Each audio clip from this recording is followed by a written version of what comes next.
Hello friends मो रेखा ने आसली तुम पुणी एक नुआ वीडियो स्टार्ट करने आगे कही रखिए चैनल को जो मैंने नुआ विजिट कर प्लीज सब्सक्राइब पाखे all bell icon press now कहीं जेकोसी वीडियो अपलोड करी प्रथम नोटिफिकेशन तुम मन पाखु जीव। तो चलतु जाना आज आम वीडियो कौन रहा। वीडियो रहा कि +3 6 सेमिस्टर संस्कृत ऑनर्स पिलांई जोटा कि आम कोर्स अच्छी code 13 14 DSC 3 project paper code 13 complete send कर कोड 14 कोर्स ज्योतिष शास्त्र एवं वास्तुशास्त्र ज्योतिषर मु लॉन्ग क्वेश्चन सब सेंड कर देछि। आज आम देखा शॉर्ट क्वेश्चन तार सब कौन रही। तो देखा चलो तो शॉर्ट क्वेश्चन कौन रहा। वीडियो को जीवा आगु कही रखिए प्लीज लाइक कर तुम सांग मान शेयर कर कमेंट मध्यम जनाओ आ कौन आवश्यकता अच्छी कि कौटी त्रुटि रोचे। ओके चलो देखा। तो आम आसीगले शॉर्ट क्वेश्चन एवं देखा कौन फास्ट रहा किम तावत होरा शास्त्र भगवान निजक सूर्य भाव में सृष्टि करने पर से समस्त सत् बा न्याय और असत् बा अन्याय कार्य मान सूचक बा साक्षी भाव में होरा नामक काल रूपक सर्वद्रष्टा हो रहिले जे कि अहोरात्रु आरंभ एवं शेषत्र यही अत्र लोप हो सृष्टि होते। अहोरात्र शब्दरू उत्थित होरा कालर अवयव स्वरूप अटे। मेष वृषादि राशि मानकर तथा सेमानंकर स्थिति कालर अर्धभाग को मध्य होरा कहा जाए।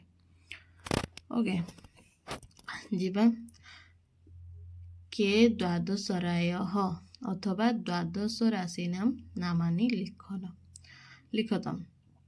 द्वादश राशि गुण मेष वृष मिथुन कर्कट सिंह कन्या तुला एवं बिछा धनु मकर कुंभ एवं मीन बोली एतक को द्वादश राशि मान कह जाए। ओके के तावत नवग्रह अथवा ग्रह विषय मार्कंडेय दिव्य किम कथितम ग्रह विषय मार्कंड ऋषि कौन कही। सूर्य इत्यादि नवग्रह यथा रवि चंद्र मंगल बुध बृहस्पति शुक्र शनि राहु एवं केतु अटंती बोली मार्कंडेय इत्यादि ऋषिवृंद द्वारा पूर्वर कहुई। ओके राशि विभागम यथा ग्रंथम प्रतिपादयत राशि विभाग राशि चक्रर निश्चला वायुर उपरी भागरे 27 संख्यक नक्षत्र अछंती। सूर्यंक चलन अनुजाई दिवसटी 60 दंड हेले नक्षत्र मानकर गतागत अनुसार गोटे राशि 60 दंड हेले नक्षत्र मान गतागत 13 अंश एवं 20 कला अनुसार गोटे राशि 30 अंश अर्थात दुईटी अधिक नक्षत्र गतागत काल कारण गोटे नक्षत्र काल 13 अंश 20 अंश अटे। तीनोटी नक्षत्र को प्रत्येक नक्षत्र 4 पाद समुदाय 9 पाद विशिष्ट होइथे। ओके काल पुरुषस्य अंगानी कानी काल पुरुषर अंग विचार में मेष राशि तार मस्तक वृष राशि तार मुह मिथुन राशि तार हस्तद्वय कर्कट राशि तार हृत्पिंड सिंह राशि तार उदर माने पेट भाग कन्या राशि तार अंटा तुला राशि तार नाभि एवं नेक्स्ट जीवा कौन देखा नेक्स्ट राशि लिंगर मध्य भाग अर्थात तली पेट बिछा राशि तार गुप्तांग धनु राशि तार आंठू मकर राशि तार बलागंठी कुंभ तार जंघद्वय एवं मीन राशि तार पाद दुईटी अटंती। ओके राशि नाम ग्राम्यत्वम अरण्यत्वम च प्रतिपादयत राशि मानकर गुण अनुजाई ग्राम्य एवं वन्यर विचार करा जाओ। मेष वृक्ष एमानक राति रे ग्राम्य एवं दिवस रे वन्य अटंती। मिथुन दिवस रे ग्राम्य सिंह राति रे वन्य कन्या तुला बिछा धनु एमाने दिवस रे ग्राम्य अर्थात राति रे वन्य मकर प्रथम अर्धभाग राति रे वन्य अर्थात दिवस रे ग्राम्य अटे। कुंभ दिवस रे ग्राम्य अर्थात राति रे वन्य अटे।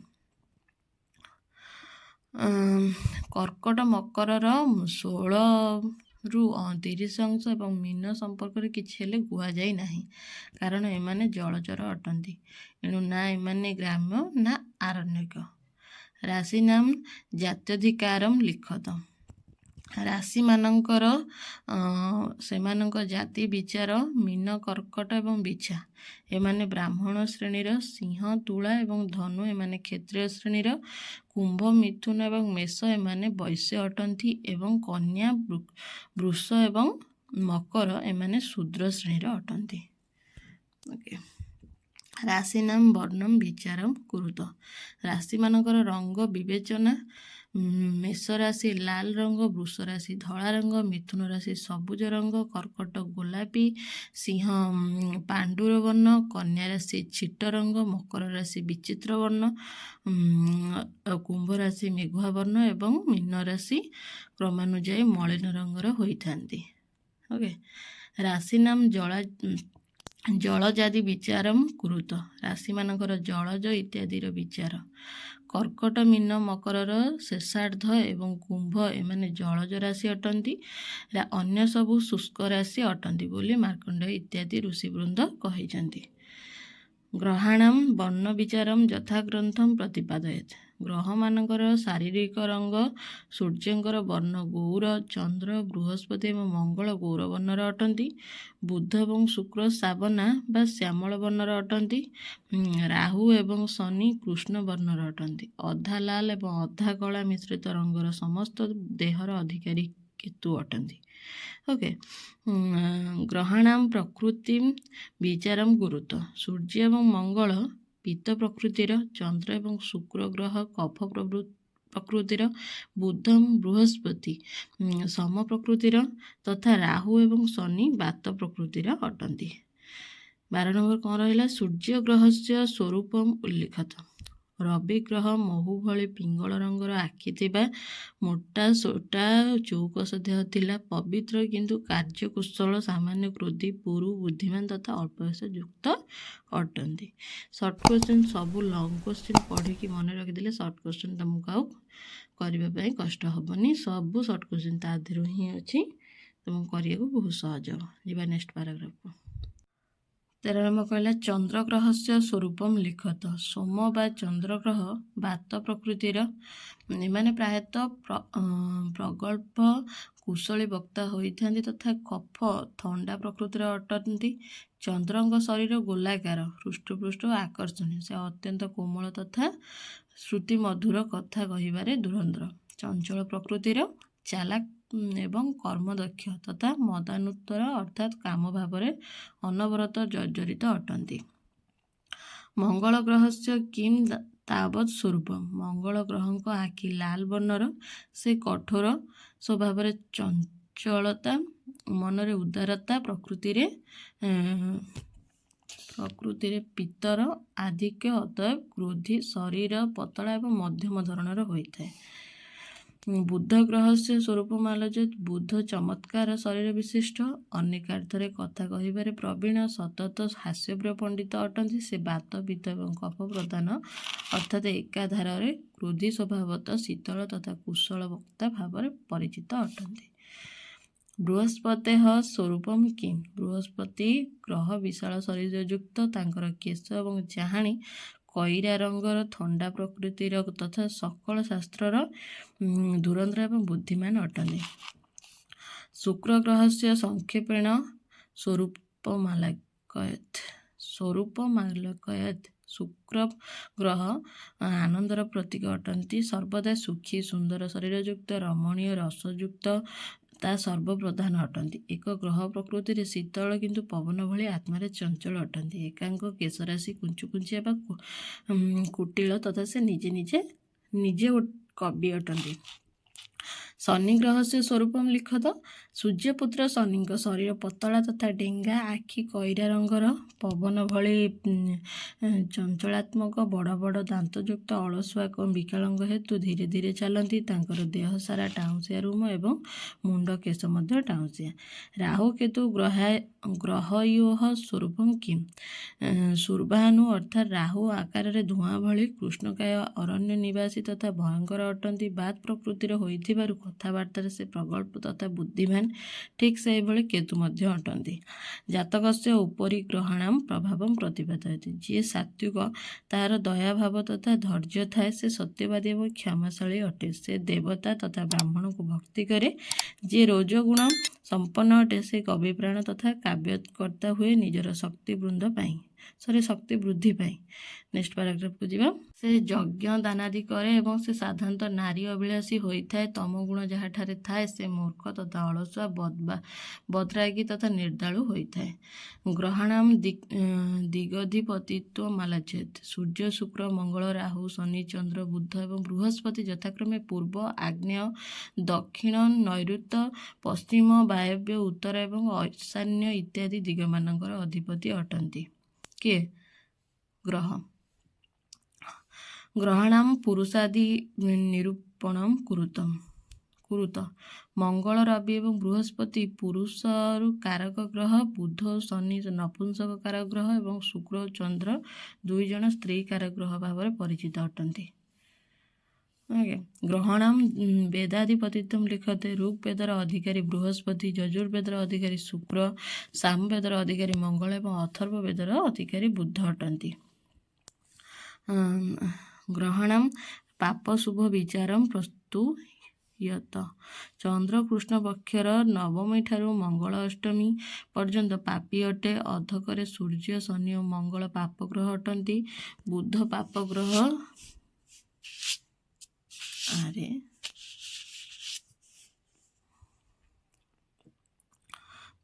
ଅଟନ୍ତି। ବୁଧ ପାପଗ୍ରହର ସାହଚର୍ଯ୍ୟ ପାପୀ ଏବଂ ପୁଣ୍ୟଗ୍ରହର ସାହଚର୍ଯ୍ୟ ପୁଣ୍ୟବାନ ଅଟନ୍ତି।